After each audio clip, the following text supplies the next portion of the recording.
যুক্তরাষ্ট্রের ওয়াশিংটন ডিসির Ronald Reagan national এয়ারপোর্টের কাছে এক বিমান বিধ্বস্ত হওয়ার ঘটনা ঘটেছে।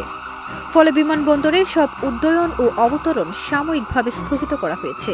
৩০ জানুয়ারি আল জাজিরার এক প্রতিবেদনে এই খবর জানানো হয়।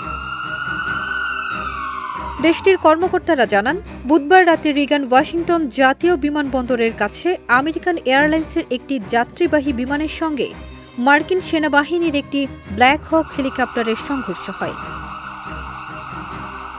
টেক্সাসের সিনেটর টেড ক্রুজ জানান, এই ঘটনায় অনেকে হতাহত হয়েছেন, তবে ঠিক কতজন হতাহত হয়েছেন তা তিনি জানাননি। মার্কিন ফেডারেল এভিয়েশন অ্যাডমিনিস্ট্রেশন জানিয়েছেন, পিএসএ এয়ারলাইন্সের একটি জেট রিগানের দিকে যাওয়ার সময় মাঝ আকাশে একটি ব্ল্যাক হক হেলিকপ্টারের সঙ্গে সংঘর্ষ হয়। মার্কিন সেনাবাহিনীর একজন কর্মকর্তা জানান, দুর্ঘটনায় তাদের একটি হেলিকপ্টার জড়িত ছিল। ওয়াশিংটন ডিসি পুলিশ জানিয়েছে, পেটোমাক নদীতে বিমান দুর্ঘটনার পর একাধিক সংস্থা যৌথভাবে তল্লাশি ও উদ্ধার অভিযান পরিচালনা করছে।